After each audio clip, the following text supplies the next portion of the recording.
Major support for Carolina Business Review is provided by Grant Thornton. Operating in more than 100 countries, our tax, audit, and advisory professionals specialize in helping companies unlock their growth potential. NOVANT Health, bringing you world-class technology, clinicians, and care when and where you need it. And Sunoco, a global manufacturer of consumer and industrial packaging products and provider of packaging services with more than 300 operations in 35 countries.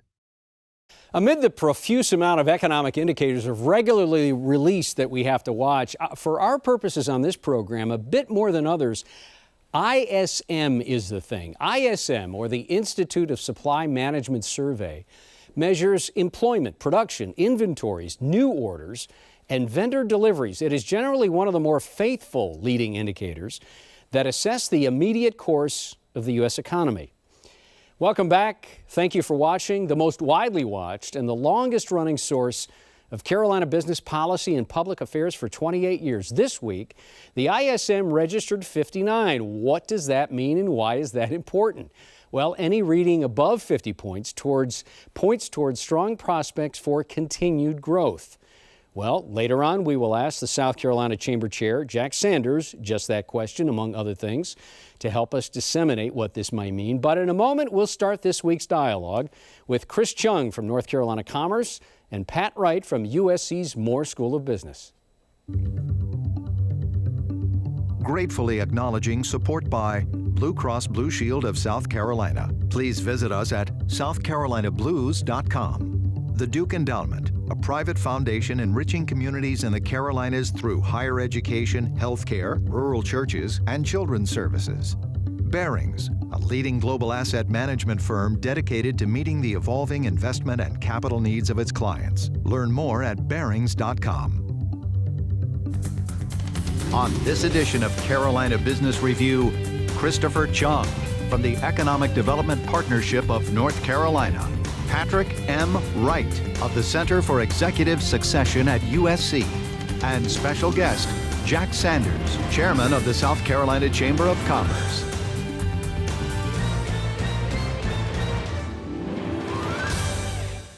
Good morning. Welcome to our program. Thanks to have you, or good evening. Welcome to our program. Good to have you back. Chris, welcome. Pat, good to have you here. Thanks. So, President made his first formalized State of the Union address. One of the issues he talked about was infrastructure. Chris, infrastructure is, of course, very important. DOT in North Carolina, South Carolina. I mean, this whole idea of making it cheap and making it quick and making it broad to include everyone. The president talked about infrastructure at the beginning of last year, and lo and behold, nothing happened. So a couple questions. How important is it to get infrastructure federal dollars right and an infrastructure plan deployed in North Carolina? And how would you handicap that happening? Well, like anyone else, I can't really predict the future. I do know that infrastructure investments are key to sustaining the growth trajectory of a state like North Carolina. I think anyone who's looking at the population and demographic trends in North Carolina sees it's one of the fastest growing states in the country. People continue to move into a lot of our larger metropolitan areas. That continues to put a strain on transportation infrastructure. At some point, you have to wonder, is that going to affect our competitiveness, not only to attract businesses, but also how's that going to affect quality of life for the citizens and the residents who live and work there every day? There's not enough money at the state level to solve all these issues with roads, bridges, ports, and all of that. I think a lot of states, North Carolina included, are hopeful that the federal government can step up and provide that massive dose of funding necessary. Well, and that was one of the points. The funding formula that he laid out was exactly reverse what it is now. Feds supply 70 to 80% of the funding on a state level, and the state comes in for the rest. But he is proposing flipping that around, and Feds doing about 20 to 30%, and the rest being placed on the states.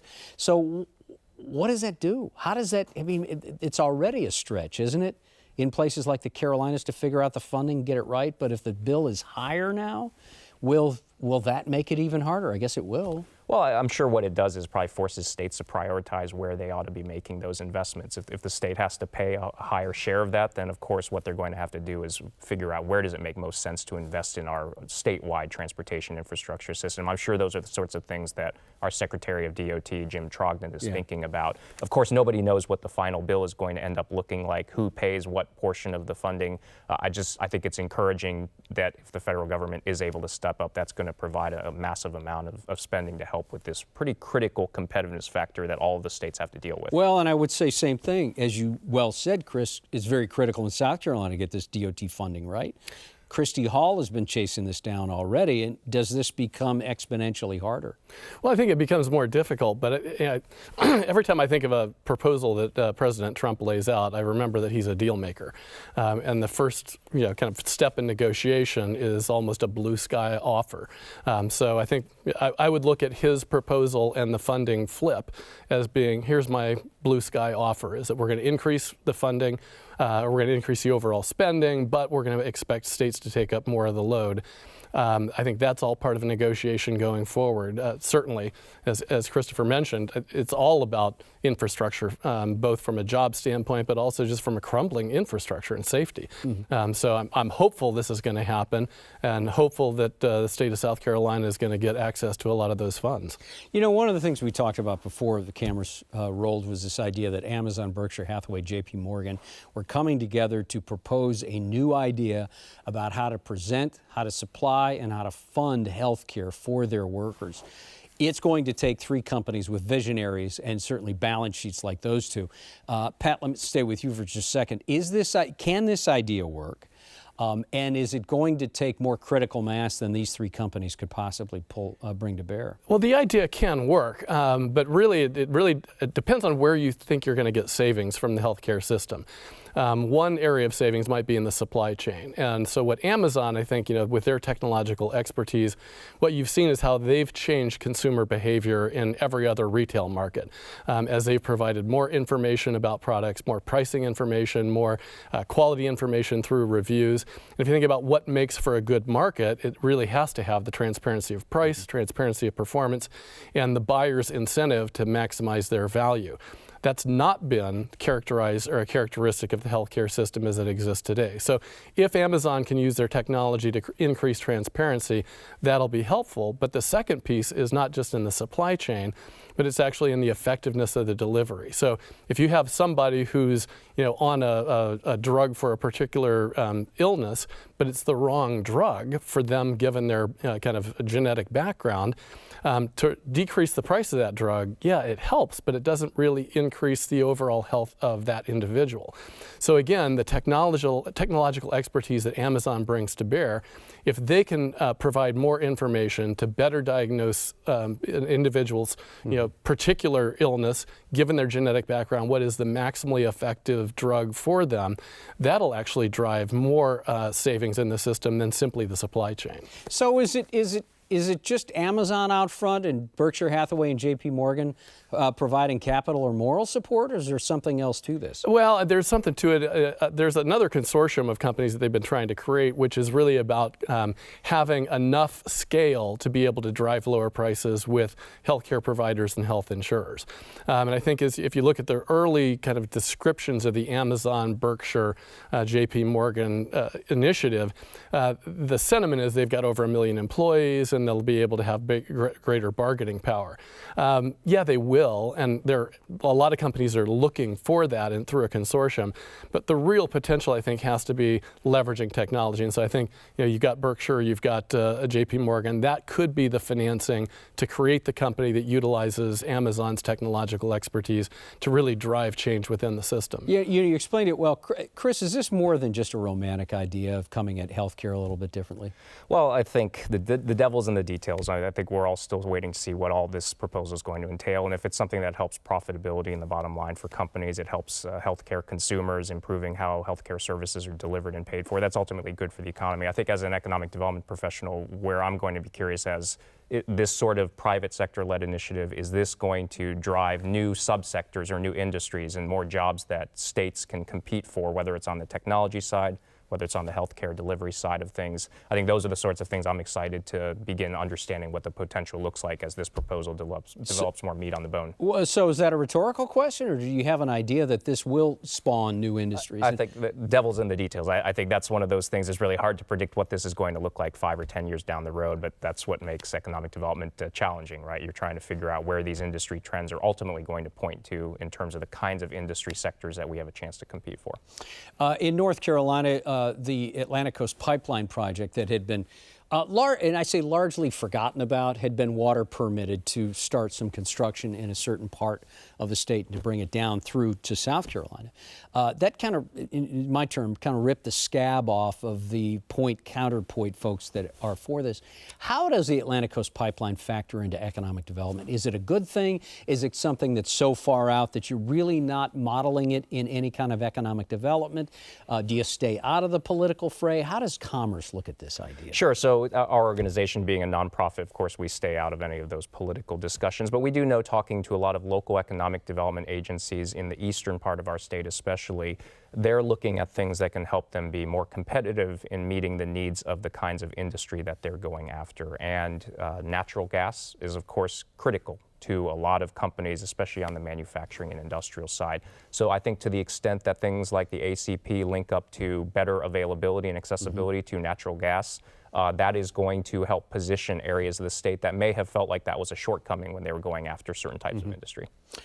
Tax reform, another hot button, certainly not just on the federal level. North Carolina's done something about tax reform. South Carolina is proposing to do something about tax reform. Patrick, how would you prioritize tax reform for the Palmetto State? Well, it was actually kind of surprising to me to see when the federal tax reform went through how high a tax state South Carolina is. Being relatively conservative as a state, I was shocked. I've only been there about 5 years, so I was shocked at how high the tax rates are overall. So part of it, I think, is individual taxes, but the property taxes, to me, are where there's a tremendous opportunity for reform. The way that it works in South Carolina is that most of the property tax burden has been shifted off onto either the wealthy or the manufacturers and commercial folks. And as I think we see with the federal tax reform, that whole bill was built on the idea of if we reduce taxes for corporations, that spurs economic growth. It'll be interesting to see if people can make that case at the state level as well, that reducing the property tax burden on the corporations will attract more corporations and increase the investment of corporations in the state of South Carolina. Would you go back, Chris, in North Carolina, tax reform now has been in place, and not just a concept, but the General Assembly did something about lowering corporate taxes in North Carolina and some personal taxes. Has it been enough, and did it work as intended? Well, I think taxes are certainly part of the equation that companies look at. And yes, we've lowered our corporate taxes. They're now down to 3% for corporate income tax. That'll drop to 2.5% for corporate income tax next year. Personal income tax similarly went from multi-brackets down to one single bracket, which is a 5 and a little under 5.5%. That'll drop to 5.25% next year. Obviously, you want to make sure you still have critical state resources to invest in things like education and infrastructure. There's got to be a balancing point there somewhere. But yes, I think that most everyone would agree that from a tax standpoint, North Carolina is a lot more competitive than it had been in recent years. I love hearing what Pat says about South Carolina's taxation. We compete a lot with South Carolina. I may excerpt that quote part of the video and replay it to some of our prospects that we're competing for. Do you find, though, that low corporate tax rate in North Carolina really has been an eyebrow raiser for some of the prospects you talk to? Well, I think it's with all other things being equal, of course, you've got to have the talent base. You've got to have the infrastructure to get product in and get product out. You've got to have certain quality of life for the kind of people that you want to hire. Incentives still play a role. Real estate still plays a role. Educational institutions. But yes, all other things being equal, if you can point to a lower, more competitive tax rate, absolutely, that's something that any state is wanting to have that advantage for. So yes, I think to the extent it gives us yet another point in our value proposition that we can lay in front of foreign and domestic companies that we're trying to get to North Carolina, absolutely. Yeah, okay. Stay with us, guys. We're going to ask a lot of this stuff for our next guest, who ought to have some pretty good insight. Coming up on our program, car and truck sales are pretty important to the economy in a whole bunch of ways. Don Flo from Flo Automotive will be our guest. Over $1 billion in car and truck sales in and around the Carolinas. They've been around for decades. We'll talk to Don about that. Also coming up, he is the CEO of the largest healthcare provider, not just in the Carolinas, but one of the largest in the nation. Gene Woods from Carolina's healthcare system will join us. And then finally, Tim Lowe from Lowe's Foods will also be on this program. In and around commercial activity in general, our biggest contemporary challenge may very well be managing this great fortune that we have now. It should be no surprise that an organization just like the South Carolina Chamber prioritizes those issues that may encourage and help expansion and also enhance the quality of our communities. Leading the Palmetto State's effort at the South Carolina Chamber is the chairman, Jack Sanders. Mr. Chairman, welcome to the program. Good to see you again. Thank you, Chris. Jack, you've heard us talking about a lot of things, but let's talk about this tax reform. As Pat said, when he looked at the numbers side by side, he was surprised as a fairly newcomer how much out of line South Carolina, it's my term, South Carolina's tax rate is. What is the cost of not doing anything? Well, I think longer term it could impact the ability of the state to draw business to the state. New companies coming into the state, I think that's very real, as well as talent. I think when you look at a map of the Southeast and you place tax rates just in a number across the state, you'll see that South Carolina is the highest in the Southeast. Some going to 0, Florida, Tennessee, Yeah. and of course South Carolina at 7% for those making above about $15,000. So, and some of the highest property tax rates for industrial and commercial property in South Carolina. Don't compare well nationally. So as companies look to relocate, that's certainly something that they're going to look at. Now, many companies that come to a state do get incentives, but those resident manufacturers that have been there a long time and small businesses are the one that really get hit hard by that high property tax. So it makes the state less competitive, or businesses in the state less competitive. And the Chamber has two focuses. Two areas that it really wants to focus on. One, make state business more competitive. Two, make the state more competitive relative to drawing in industry. So I truly believe that taxes are something that businesses and individuals are going to look at. And if we don't fix it, I believe it'll impede the flow, and it'll impede both. You know, you are very comfortable with the P&L. So when you think about what the State House has to manage from, gosh, infrastructure, education, so on and so forth, I know you have a sensitivity and a sympathy to revenue and how we pay for all these things.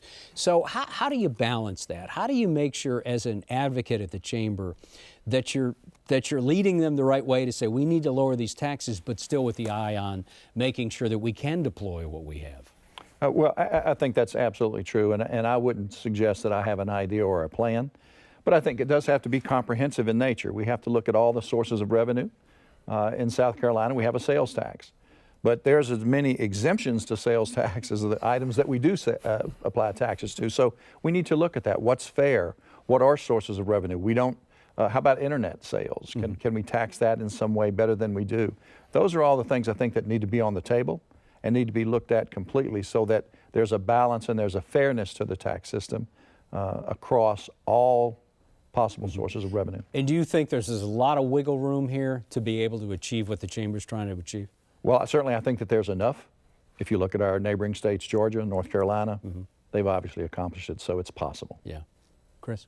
So sitting where I do in North Carolina, I've been there for 3 years now. Countless times I've been asked by a lot of people, how come we can't have some of the same success South Carolina has had in terms of attracting industry? I think part of that's grass is a little bit greener on the other side of the fence. But we talked about taxes. What are some of the other blind spots that you're helping the business community try to address and work with the South Carolina legislature to try to fix? Well, certainly the other point this year that the Chamber's focused on is workforce development. That's going to become a major issue going forward. I don't think that's exclusive to South Carolina. It probably encompasses the entire nation, but specifically in South Carolina, I think we need to do a lot more relative to workforce development. And there's several areas that we're focused on. First is apprenticeship programs. We are very much focused on driving apprenticeship programs across business and government. Obviously, it's a model that's worked well around the world. Germany's proven that it's doable. At Sunoco, we've actually started our own apprenticeship program called Sunoco Works. Our goal is to have 75 people in apprenticeship programs in maintenance, specifically as our focus, because that's our most critical need right now. And it starts, we have a high school student that's part of the program who has a way to earn a little extra money as he's in high school, and then he transitions into tech school.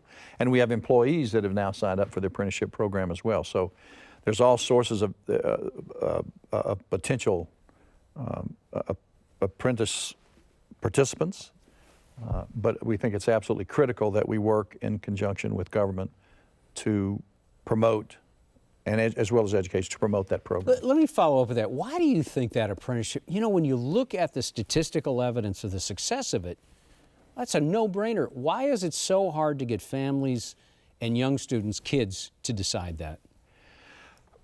I have a bias on this, and so I'll answer it with my bias in mind. Yeah. I think that in this country, we push so hard that everyone should go to college.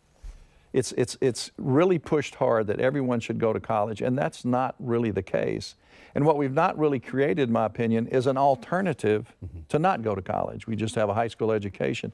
But if we could go back in the K through 12 arena and develop a curriculum, or not necessarily a curriculum, or a pathway that would be built around a career in industry that may lead to a college education later, but not necessarily right out of high school.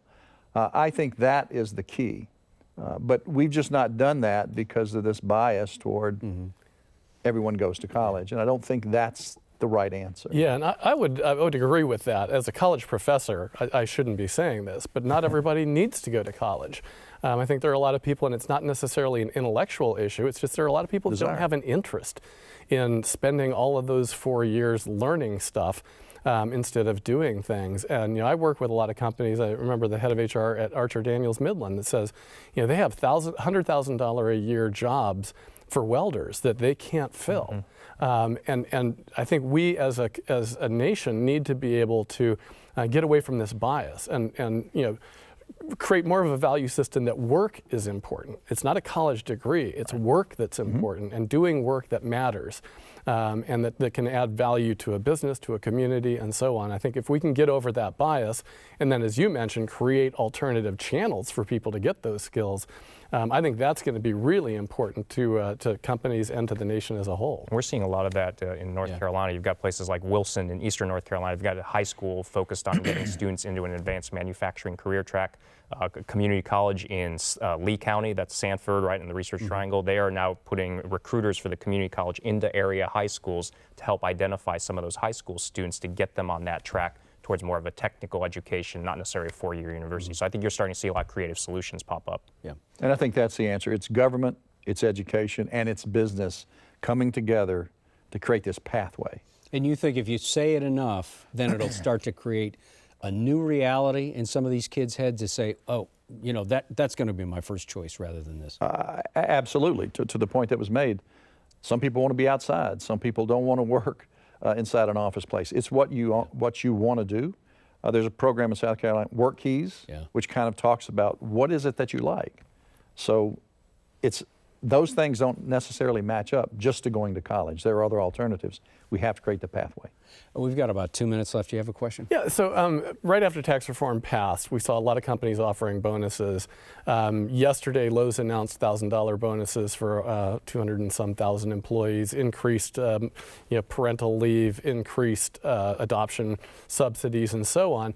How much of this do you think is being driven by tax reform versus the increasing recognition that the war for talent is no longer just about technical talent? It's about talent throughout the organization, that companies need to be doing more to attract people.